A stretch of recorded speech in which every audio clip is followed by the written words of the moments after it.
As I think about guidance and counseling, I think that is absolutely crucial because you folks emphasize core curriculum with our students first and foremost.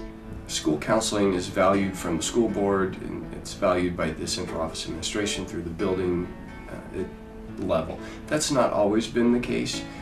It was a process to get there. We've had several goals in the last 4 years, and one of them has been in writing, and I know that you folks have had direct influence on student writing because you have them do things in group guidance that requires them to write.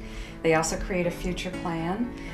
They have this personal portfolio, and all those things certainly have had an impact on our increasing writing scores. I know that. The ACT data showed that students who completed the core curriculum did almost 2 points better on the ACT composite than the ones that did not complete the ACT core curriculum.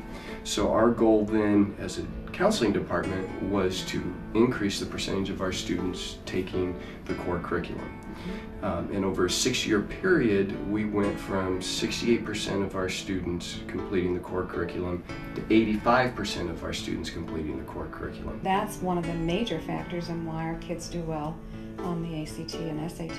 It is valued from the top down, and so there's a strong relationship from the central office to the building level to the school counselors that this is important. It's important enough that it is a graduation requirement for students to complete freshman, sophomore, and junior guidance courses. I think guidance counselors, the way you're set up, I know you keep students for all 4 years. They can come in, if you're there, you see them, or they can sign up if you're not there to have an appointment.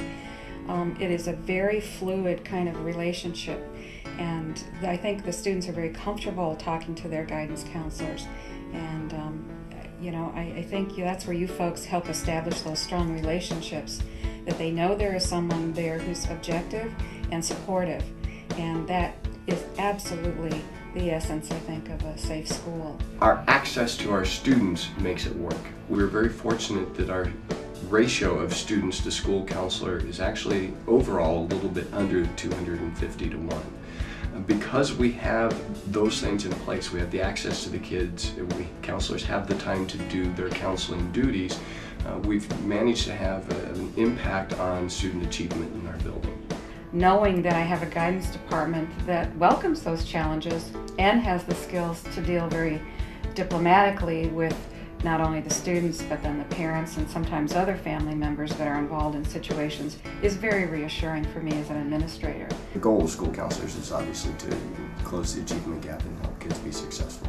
When a student comes into one of your offices, that you are so good about saying don't close any options, everything's possible here at the high school. Keep everything open, don't pigeonhole yourselves. And that is the kind of school culture we try and establish as administrators. So knowing that from the get-go, that's the message that you send is what we have to have, I think, to be a good school.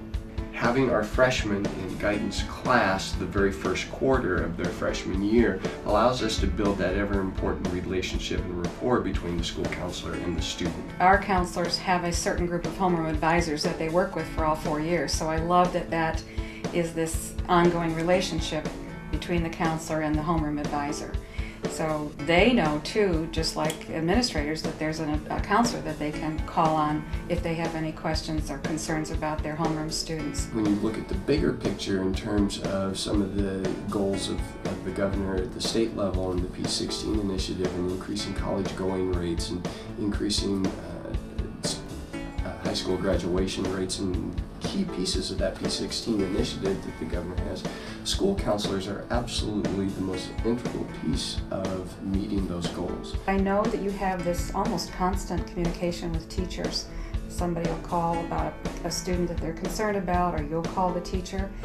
That day-to-day interaction, talking about students and what they need, and always trying to find ways to help them be successful is at the heart of reducing our failure rate and why we've cut it in half. We feel very confident that when school counselors are able to do their job, that they make an impact on student achievement.